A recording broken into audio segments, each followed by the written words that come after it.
Good morning, and this is Robert Frank, and this is January the 8th, 2019.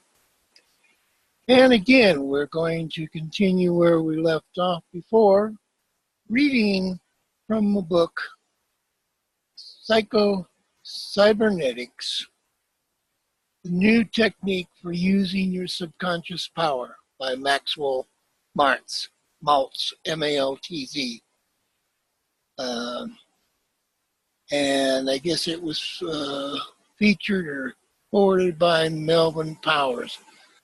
I would also suggest, if you haven't read this book, go to the library and get it and read through it.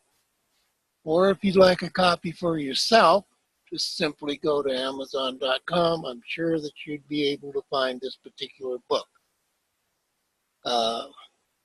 Now, before I get started in actually reading the book, I would like to read something that I feel is part of what I'm trying to do in reference to building a business in a company that I think is going to be a dynamic company in the future.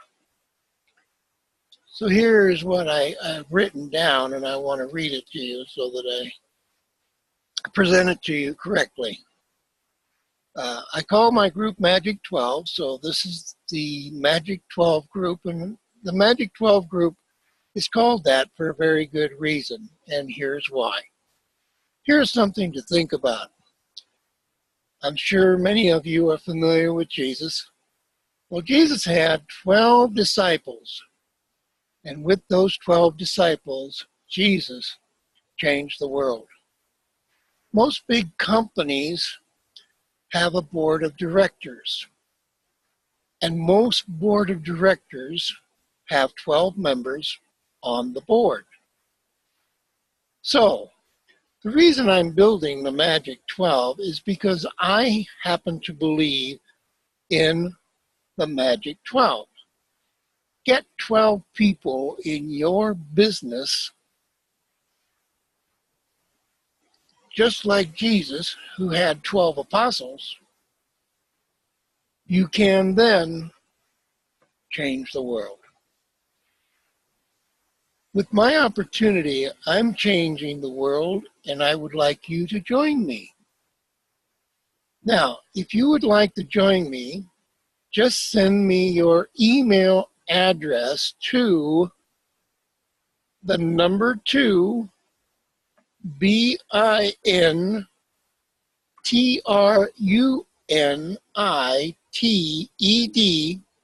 @gmail.com.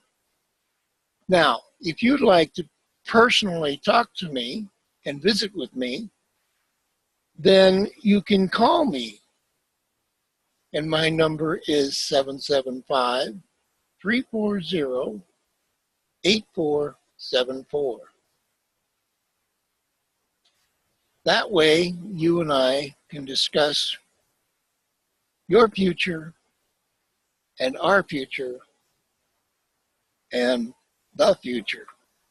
Then you and I can build together with the idea of doing something great. And that's basically our concept and what we're trying to do. So anyway, from this point on, I will go back to reading. And I think one of the things that I find very interesting about this is I have a relative which I asked the question, have you ever read this particular book? And the remark I got was, well, I will never read a book. Now, I don't know if this is what they teach in school today or what the situation is or why he said that, but it really struck me odd. And that's kind of where I got the idea of doing what I'm doing right now. And that's because maybe a lot of people might be in the same thing. They either don't like to read books, or they just don't have time to read books. And or it just never occurs to them to read a good book.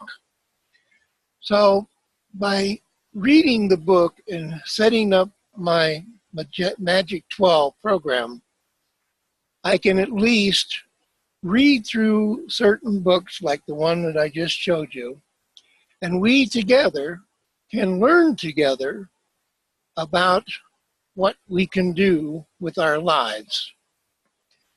Anyway, back to where I left off. Now, again, as I always say, if my head's down, it's because I'm looking down and reading from the book. I can possibly hold it up a little bit higher, and that might help, but that's all a question of lighting. You know, can I see what I'm doing? But anyway, again, let's get back to reading from the book. Achieving your daily victories. And so, in this first chapter, we have discussed how to reach goals. O. Henry once wrote a charming short story called The Third Ingredient. The main plot is to simply and unprejudicously a stalwart, indulgent woman in her early 30s finds herself without a job and almost penniless. I think we've all probably at one time or another may have been in that position. And of course, maybe we haven't. I don't know. She has just bought some beef from the butcher and goes to the brown store in which she lives to cook it. Her spirit is not crushed by her misfortune, but she laments what good is beef without potatoes and onions. And aggressively, almost militantly, she goes after the missing ingredients. They become her daily goal, and she moves after them in a dogged way, which could serve as inspiration and guide to anyone reading this delightful story. Anyway, she finds her missing ingredients, and I hope that in reading this chapter and this book, you will absorb the ingredients that go into making goals attainable. And I believe that's what we're all doing, trying to attain goals. You will feel confident, be a happier person if you can kindly enough desire to want to achieve goals and to want to implement this desire every day with positive action.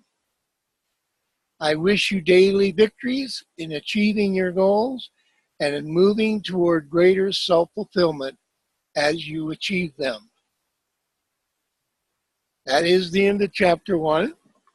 And so now we will begin chapter 2 in the reading of this particular book. Each day, starting chapter 2, it's called The Fulfillment in Your Self-Image. I believe that's extremely, extremely important. Our self-image is, we just need to really improve on our self-image. Anyway, each day you wake up in the morning and there you are, once again in your own little world.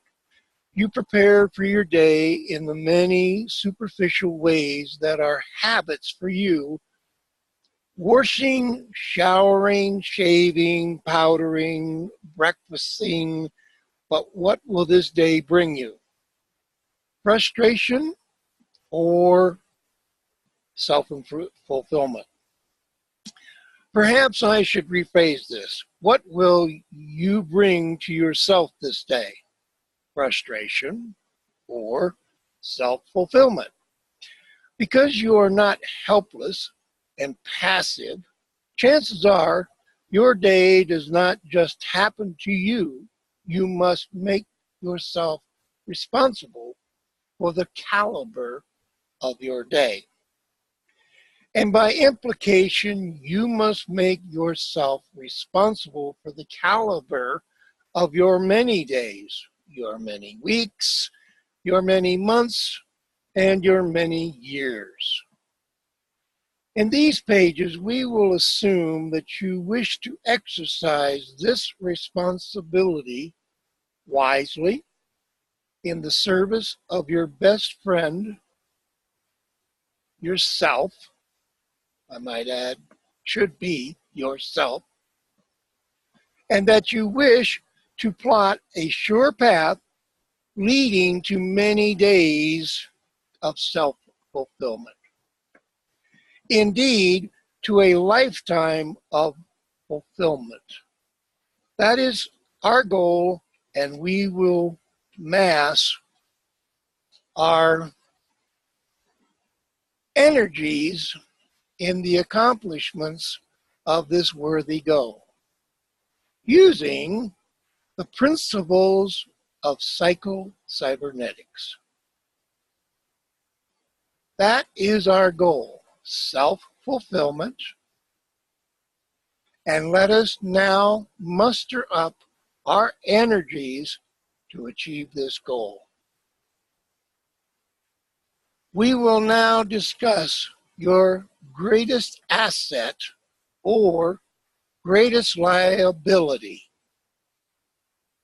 That is your self-image. For a strong self-image is almost synonymous with self-fulfillment, and a weak self-image is almost synonymous with frustration. What is your self-image? Well, you can't see it, you can't touch it, you can't taste it, but nonetheless, it is real.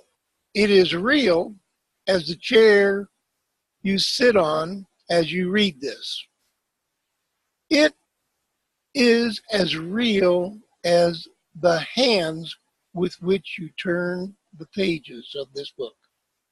It is real as real can be. Your self-image is your picture of yourself. It is your opinion of yourself. It is your value judgment about yourself. And this image of yourself you carry with you out into the world. It helps shape the caliber of your experiences. On this day of yours, you step out into the world. It is, by and large, not an easy world. It is an uncertain place, full of wrangling, manipulating, hopeful, hopeless people, excitable people, and I would say people seeking something. Seeking what? Self-fulfillment. Will they find it? It depends largely on their approach. If an individual expects miracles to be shown on him, he will probably be disappointed. I doubt if anyone will wake up to him in the street and hand him a $100 bill just to make his day pleasant. Be nice. And probably he will not become world famous overnight, except perhaps in his dreams. What you need as you step out into this uncertain world is not an external miracle, a stroke of good fortune, though these may help once in a while, but an internal strength firing you from within. This strength you will feel only when you build your self-image. You will feel it only when you learn to like your picture of yourself. As you move around your little world, it will be real strength only when you are kind toward yourself, when you are a friend to yourself. It's really very will depend, it really will depend on the picture of yourself that you see alive in your imagination. As it says here, and I'm not reading now, your self-image is extremely important. Now, I know from my own life that I meet every single day many, many people that I can just stand and talk to and realize that their self-image of themselves normally is not good, or it's poor, or in some cases, they don't even have a self-image of themselves and have no clue as to who they really are. Anyway, back to the book. The dual forces in you is what it's called, the title here. Now let us turn to a little exercise in spelling. We will spell out for you the dual forces in you, excuse me, that can strengthen or weaken your self-image. These forces are crucial. To be happy, you must bolster the positive forces and fight off the desire for defeat and negation. So now and again, like before, it's listed 1, 2, 3, 4. That's Y-O-U-R. Number 5, 6, 7, 8. Self, S-E-L-F. And then 9, 10, 11, 12, and 13 is I-M-A-G-E, which basically says your self-image. So let me continue. As it says here, Y represents you or somebody else. O represents obey or oppose. U represents unbelief or understanding.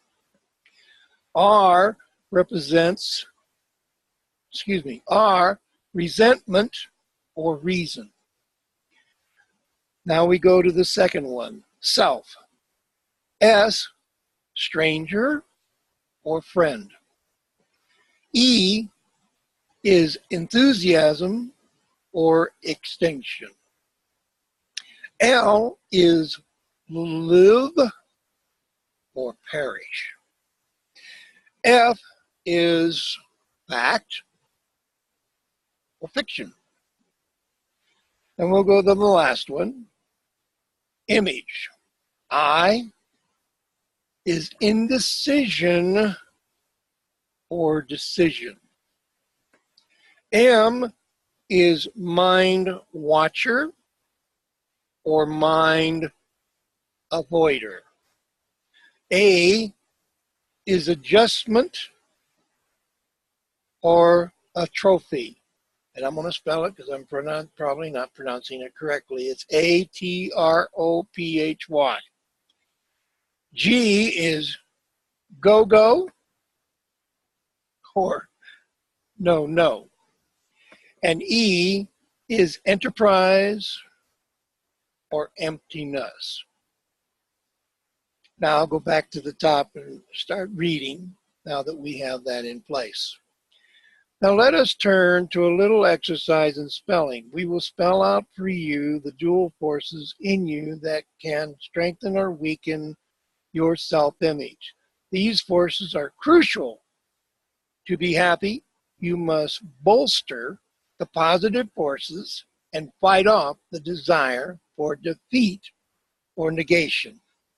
Here's your self-image spelled out, which I've already done for you. And now we will tackle our subject under these 13 headings, and don't let the supposedly terrifying number 13 frighten you. Today, we will make it your lucky number.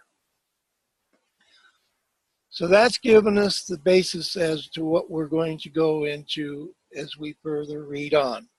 And so as I read on further, we're going to start with number 1, and that is,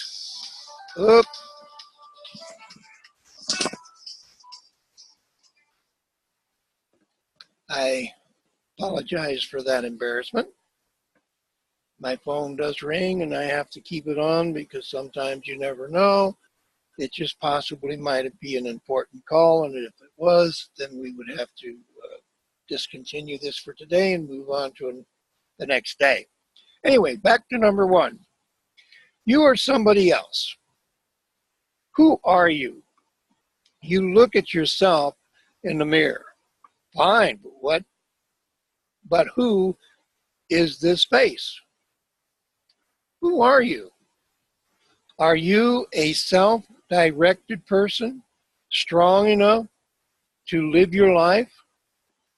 Or are you a person who feels his worthlessness and spends his time doubting and turning and trying to please Joe and Mary or Harry, remodeling his personality, repeatedly in his attempts to please, reshaping his image or of himself so often that he has lost track of who he really is? You must come to grips with yourself. You must each day, if only for a little while, shake off your responsibilities and fight off your pressures and let yourself think about the most important person in the world. And that's you. How are you doing? Your physical self is surviving. But how about your identity? Are you someone or somebody else? Are you strong enough to be you? And of course, in many cases, we have to find out who we are. And I have to say, honestly, who am I? Some days I think I know, and some days I'm not too sure. But I'm working on that, just like everybody else. I hope as I work on it that I will discover who the real me is, just like you can discover who you really are. Anyway, back to the book. You must understand that happiness comes from accepting yourself for the imperfect person you are. And I have to say amen to that, because we all know, and I know for myself, that I am far, far, far, far from perfect. But whether I'm far, far, far from perfect or not. What's important to me in my self-image is I like myself anyway. When you spend your day, back to the book, when you're spending your days trying to imitate somebody else, you tarnish the good image of yourself that you can build and cherish. Stop measuring yourself by the standards of other people. Use your own standards. And again, that's something that as individuals, each of us and all of us have to work on that particular problem from our own viewpoint by learning who we are and then deciding to do something about that. Back to the book again, I get sidetracked. Stop trying to imitate your favorite movie star or athlete or politician. Make your own movies in the form of success pictures on the moving picture screen of your imagination. I might add a footnote here that I personally believe that the most powerful tool that we have in our arsenal is our imagination. With our imagination, we can create anything. Anything. I believe in repetition, so I'll say it one more time. Anything. Back to the book. Who is the hero? You? Who is the adventurer who seeks to make each day a better one? You? Who operates the motion picture projector fearlessly, showing truth for you to see? You? Not somebody else. You. That's right, you. All right, that's number one. We will continue on to number two. Obey or oppose. Do you obey or do you oppose? Play ball. That is the name of the game. In any athlete contest, you follow rules. Baseball, football, golf, soccer, basketball, hockey, they all have rules. You play tennis,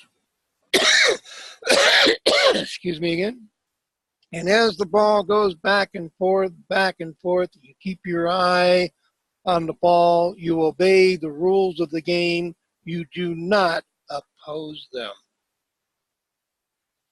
It is just as vital to play ball with your self-image.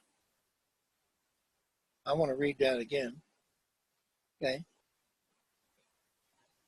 It is just as vital to play ball with your self-image.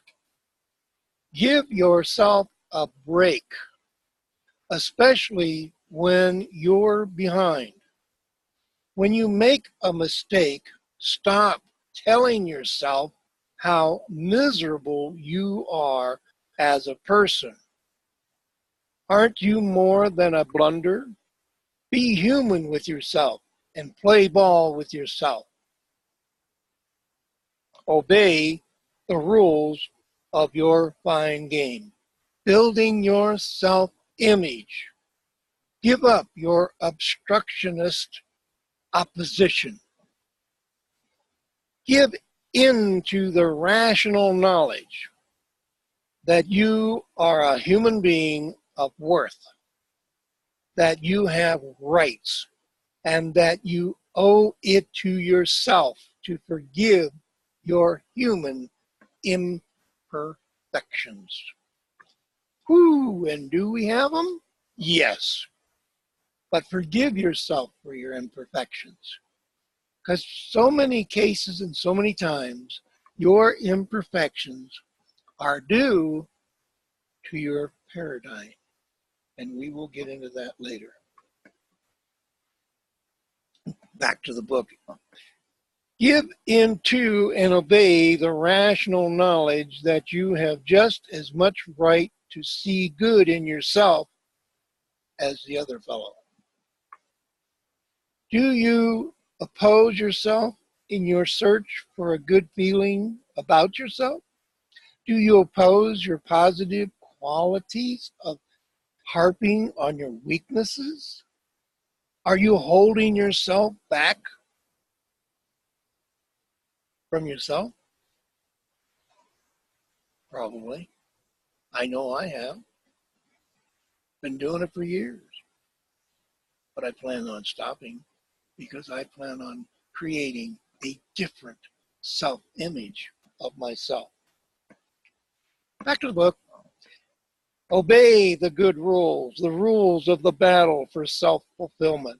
And when the umpire dusts off the home plate and cries, "Play ball!" get that bat in your hands and belt a home run. Number 3, unbelief or understanding. We are all complex people. Yes, we are. Very much so complex people. Because we all come from different backgrounds. We all come from different ideologies. And so that makes us extremely complex. And more important than that, it makes us all very, very different from each other. Anyway, back to the book. We are all complex people. We are the composites that we love and we hate. We laugh and we cry. We believe and we feel disbelief. We understand and we misunderstand. I might add, all the time. Excuse me. I don't know if it's cold or just old age, but anyway, forgive me for the coughing. You may give yourself the benefit of an understanding, compassionate attitude, or you may reject the essence of your personality with lack of faith, with disbelief in yourself and your potentials. Once again, here is a battle between the dual forces inside yourself. Your failure drives and your success drives. To strengthen your self-image, you must bring into play understanding. With understanding, you also need compassion. That's for yourself. It's important to have compassion for yourself, to help you support yourself under all circumstances. You set your goals and move toward them, but you are not perfect, and sometimes your mistakes will block you from your goals. This stores up disbelief in yourself and a hornet's nest of criticism buzzes in your head. It's quite natural for that to happen. But with the proper tools and proper understanding, we can change that. Back to the book. But why? Why should you inflict upon yourself unbelief? Good question. Why should you be so disloyal to yourself just because you make a few mistakes? I don't know. We just make mistakes, don't we? Or do our mistakes make us? I hope not. And with the paradigm, we can change that. Instead, when you are imperfect, give yourself understanding. Understand that we all make mistakes and under pressure can lose faith in ourselves. Understand that under difficult conditions, we all have an opportunity to show our true worth by giving ourselves compassion, not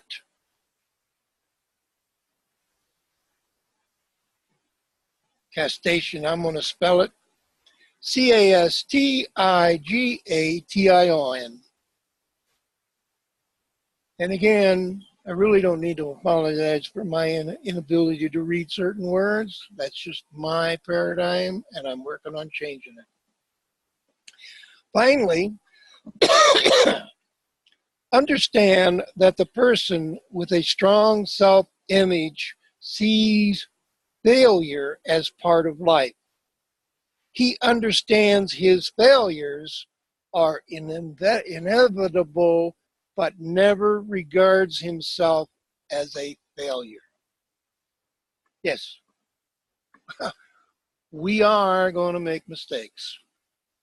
And from my point of view, through the years that I've lived, I don't believe in mistakes. All mistakes are just a step towards reaching my goal. But never rewards himself but never regards himself as a failure.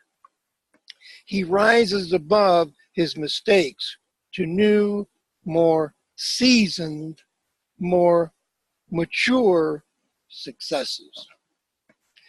You cannot always be just the kind of person you would ideally like to be. No one can. Perhaps it will help you if I tell you about a recent day in which I was not my own perfect person, but in which I nevertheless managed to accept myself. Several patients phoned in for the reassurance on the operations that I had done for them. I was well aware that they were in good shape and needed only a few comforting words, and I was accustomed to dispensing such comfort. But on this day, I felt inadequate to the task. I mumbled in a few token words of encouragement and let it go at that. I ate lunch with a friend at a restaurant,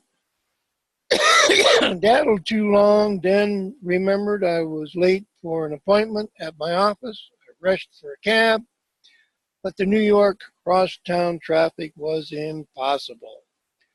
I was half an hour late for my appointment. Unforgivable,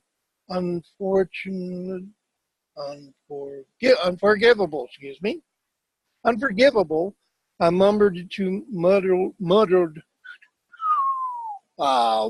muddled to myself.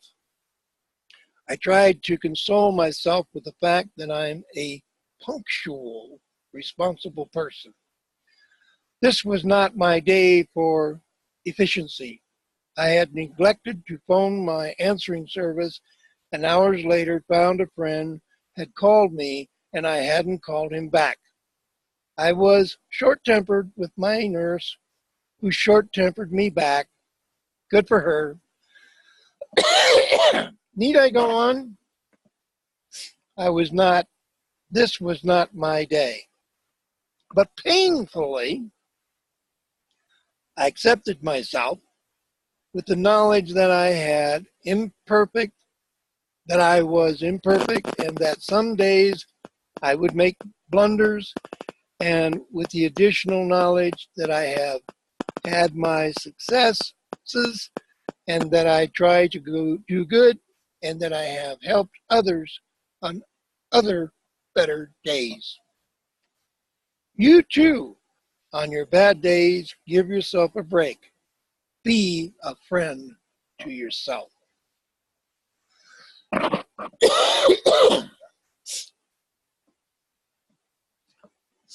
Number 4,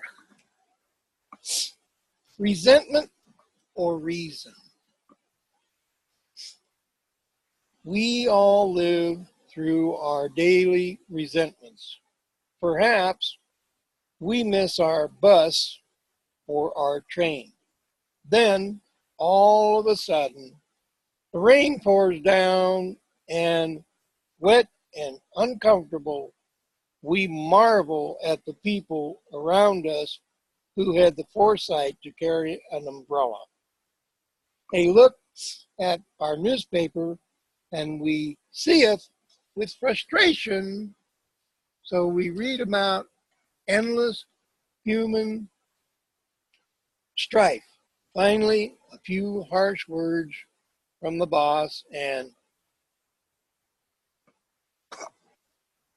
but hold on, we must not let our resentments run wild. We must call on that power for which man is repeatedly noted, the power of reason.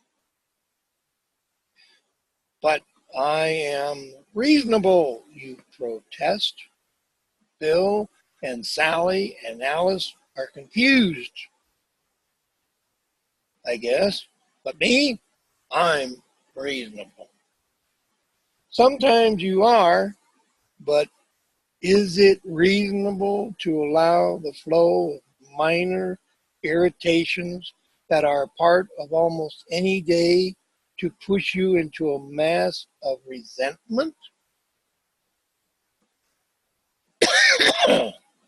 Good question. Is it reasonable to keep picturing over and over in your mind how you just missed catching your train, excuse me? Is it reasonable to keep hearing over and over a few harsh words of your boss? Fight off your resentment. Use your reason to guide you toward a good day.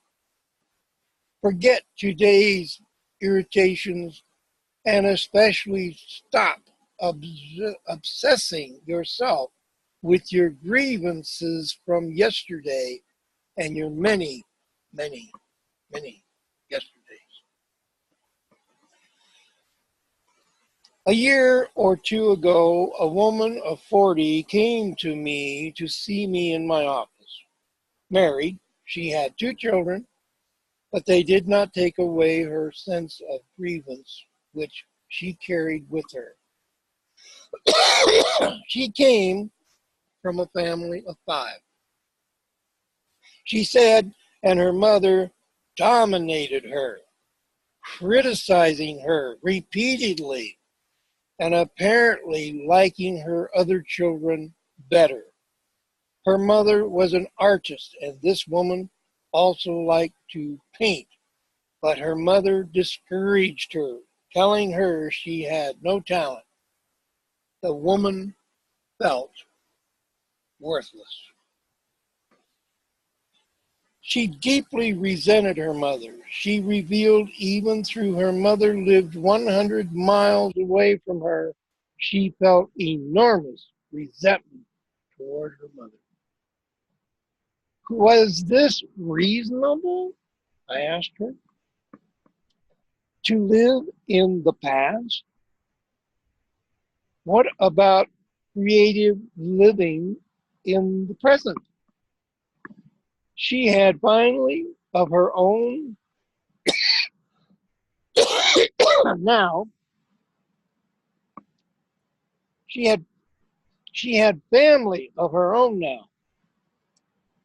How about day-to-day goals with them? How about thinking about that? For the resentment for her past was smothering her present. How do I start? She asked me. 4 points, I said. None of them easy unless you have the desire. Yes, have the desire to make them easy. First, forgive others. Forgive your mother for your own peace of mind. Second, forgive yourself. For you have been unkind to yourself, seeing yourself with unkind eyes. Third, see yourself at your best. Think of yourself and picture yourself as you are when you like yourself. Stop seeing yourself as a failure. You're not.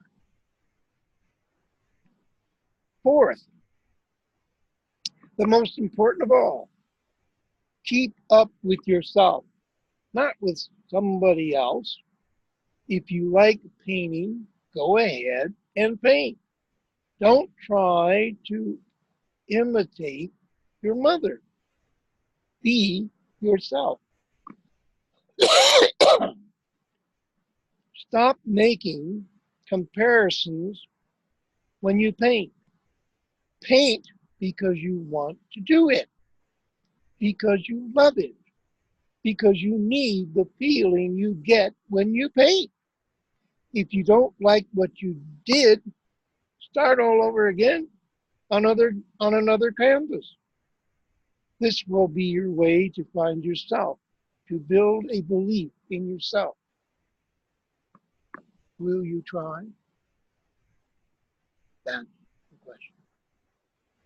Will you try?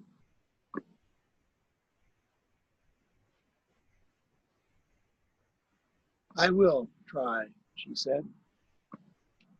She was as good as her word. 8 months later, she visited me.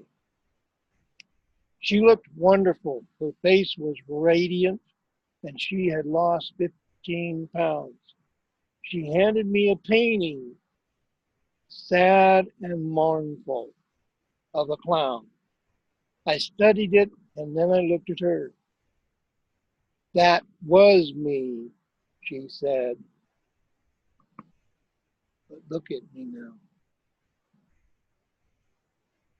Just look at me now.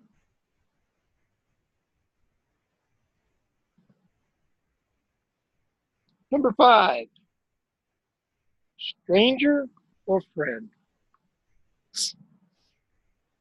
Every day of your life, with a few exceptions, chances are you go out into the world, you walk down the street, and it is not often that you are alone. Many other people also walk down the street. They are strangers to you. Yes? Yes. All day long, you meet many strangers on the bus or train, in restaurants or cafeterias, everywhere you go.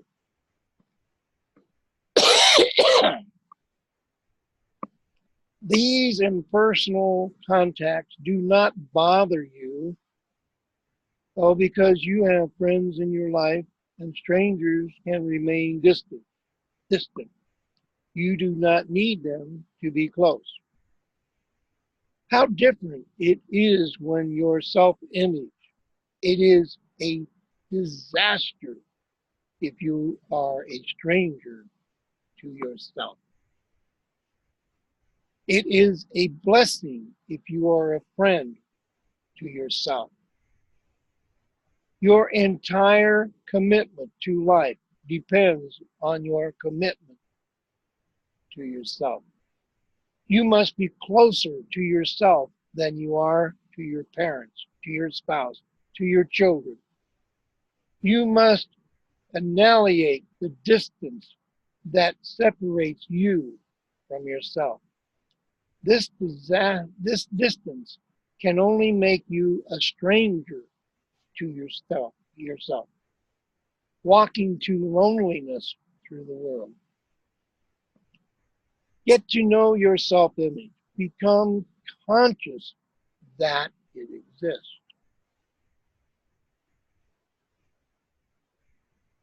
Be conscious.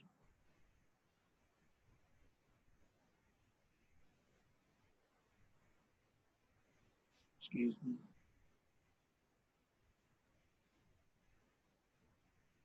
Become conscious that it exists. Become conscious that this image virtually affects your capacity for self-fulfillment. The ways that you act, the ways that other people react to you. And understand this.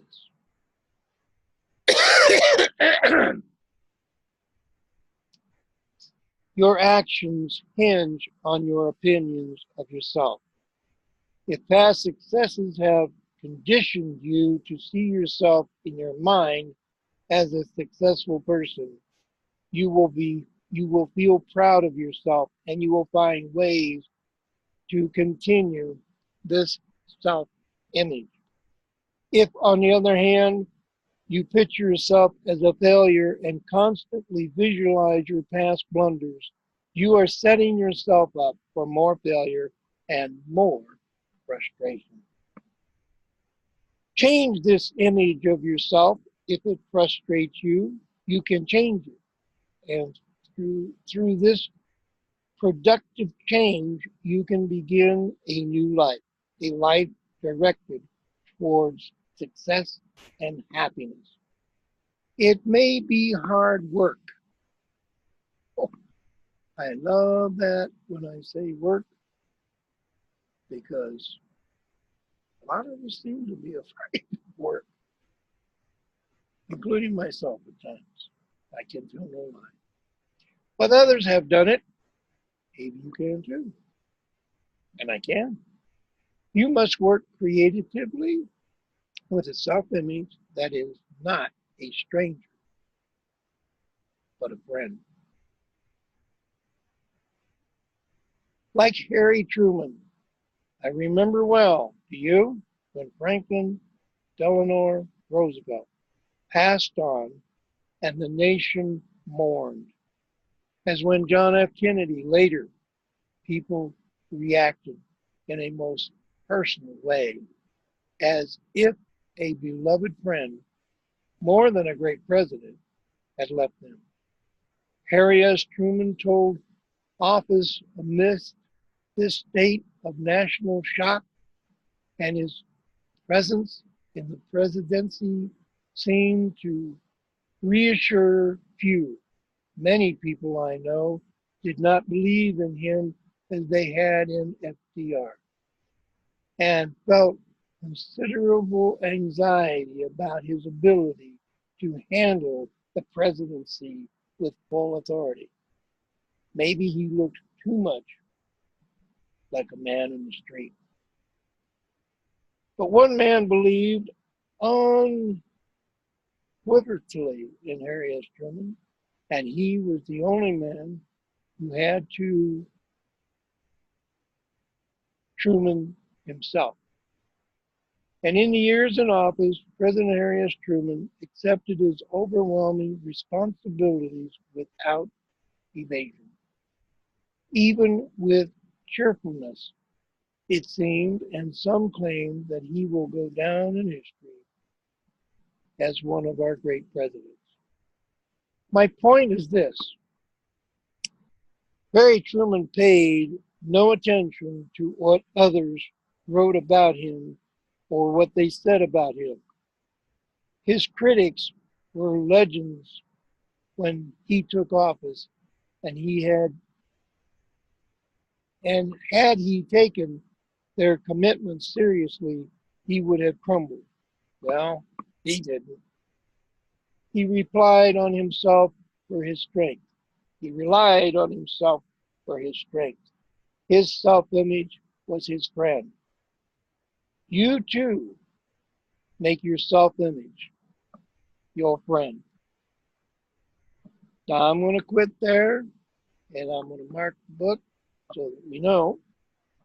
And next time we will start on number 6, enthusiasm and extinction.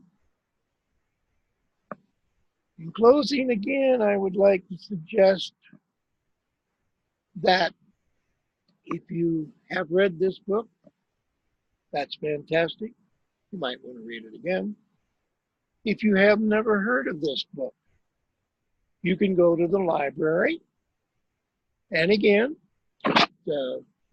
tell them that this is what it is. Go to the library and ask for Psycho-Cybernetics by Maxwell Maltz, M-A-L-T-Z, and I'm sure that they will be able to get it. If, on the other hand, you would like a copy for yourself, I would suggest very strongly that you could go to Amazon.com, and I'm sure that they would have that book available.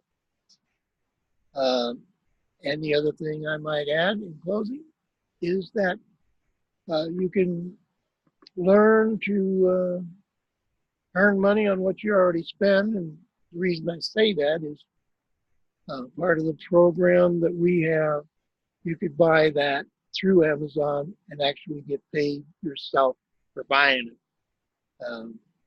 But in order to go into that, I would just simply suggest that you go to